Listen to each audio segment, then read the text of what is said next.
암경에 대한 기본적인 시각에 대해서 말씀을 드릴까 하겠습니다.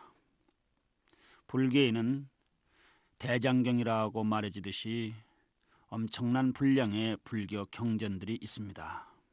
이 경전들은 대략 세 가지 부분으로 나눠서 부처님의 가르침을 담고 있는 경과 불교 교단의 생활과 윤리 규범을 담고 있는 율장이 있습니다.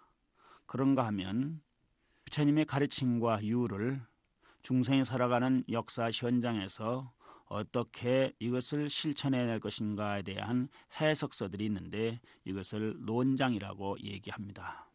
보통 이렇게 3장을 모두 통틀어서 대장경이라고 하지만 이 엄청난 분량의 대장경은 어느 한 시대에 한 번에 결집된 것은 결코 아닙니다.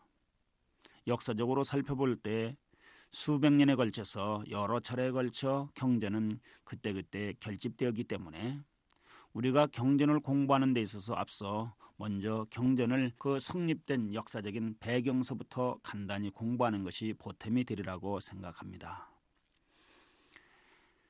지금 우리가 공부할 아함경은 그러한 입장에서 볼 때 가장 먼저 결집된 초기 경전이라고 얘기를 하고 있습니다. 세계적으로 유명한 일본의 불교학자인 나카무라 하지메라고 하는 분에 의해서 보면 대략 부처님 열반 후에 인도에서만도 4차례의 경전이 결집되었다고 얘기하고 있습니다. 제일 먼저 결집은 서가모니 부처님께서 열반에 드시고 부처님의 당례 절차를 마친 다음에 500명의 비구들이 모여서 결집한 경전이 소위 얘기하는 아함의 경전들이라고 얘기를 하고 있습니다. 이때에는 아란존자가 부처님의 말씀을 암송하고 또 율에 대해서는 우바리존자가 암송한 것으로 전해지고 있습니다. 물론 1차 결집에서는 오늘날처럼 부처님의 말씀이 문자로 종이 위에 기록된 것은 아님이 분명합니다. 그 당시에는 부처님의 말씀을 암송하는 것이 전부였다고 말할 수가 있습니다. 어쨌든 이때 가장 먼저 결집된 경전이 오늘날에 전해지는 것을 우리는 아함경이라고 하고 이 아함경은 대단히 중요한 의미를 가지고 있습니다. 2차 결집은 부처님이 열반에 드시고 대략 한 100년 뒤에 야사라고 하는 장로가 700여 명이 모여서 배사리에서 결집한 것을 얘기하고 있습니다. 불교사에 있어서는 이때를 불교 교단이 분열되기 시작한 시기라고 얘기하고 있습니다. 부처님이 열반에 드시고 부처님의 가르침이 새로운 시대적 환경에서 어떻게 해석되고 어떻게 받아들여질 것이냐라고 하는 문제로 처음으로 제기됐다고 볼 수 있는 시기입니다. 세 번째 결집은 부처님이 열반에 드신 후 대략 200년경 아쇼카 왕의 도움으로 결집되었다고 하는 것들입니다.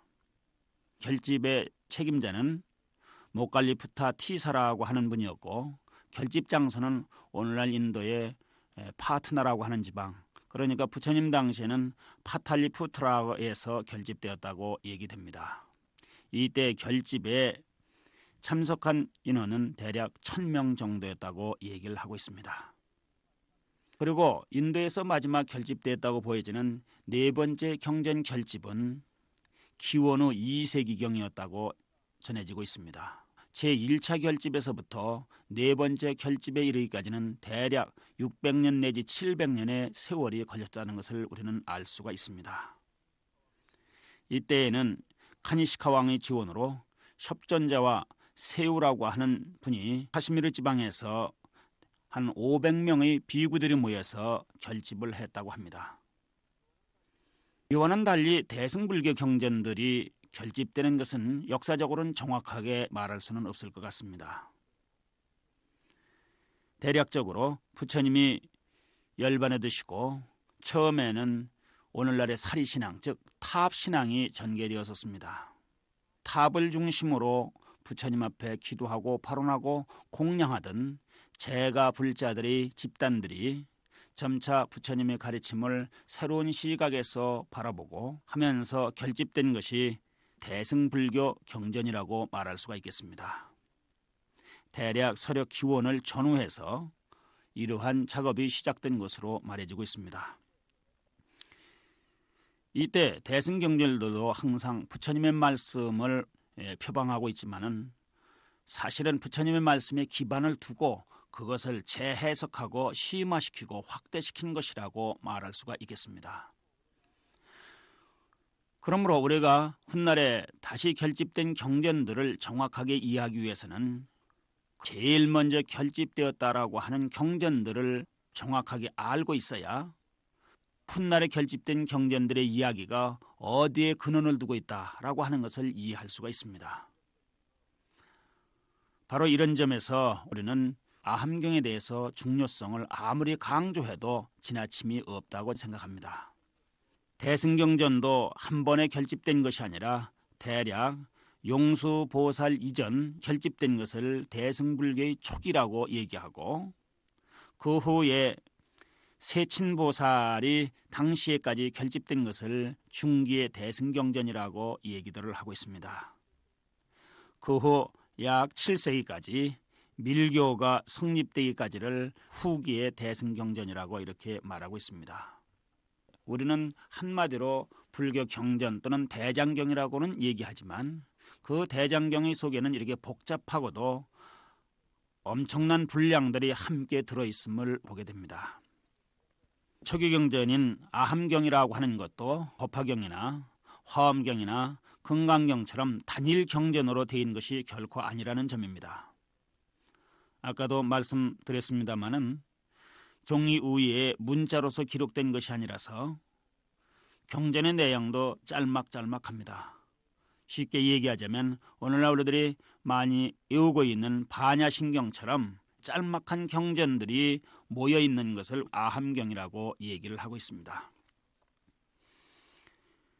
그래서 아함경은 한문으로 번역한 경전만도 4가지로 분류를 할 수 있는데 그 길이가 대단히 긴 것을 장아함경이라고 얘기를 하고 중간 정도가 된 것을 중아함경이라고 얘기하며 경전을 편찬하는 과정에서 법수, 그러니까 삼보할 때는 3이라는 숫자, 사성자면 4라는 숫자, 이런 부처님의 가르침 앞에 나오는 숫자에 하나씩 증가하는 순서에 따라서 결집해 놓은 것이 증일아함경인데 이 증일아함경에도 상당히 많은 분량이 있습니다.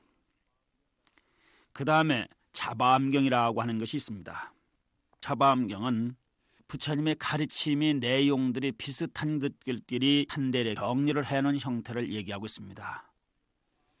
이 자바함경에는 많은 경전들이 있습니다. 이렇게 볼 때 한문으로 현재 번역된 아함경만 해도 자바함경이 있고 증일아함경이 있고 장아함경이 있고 중아함경이 있습니다.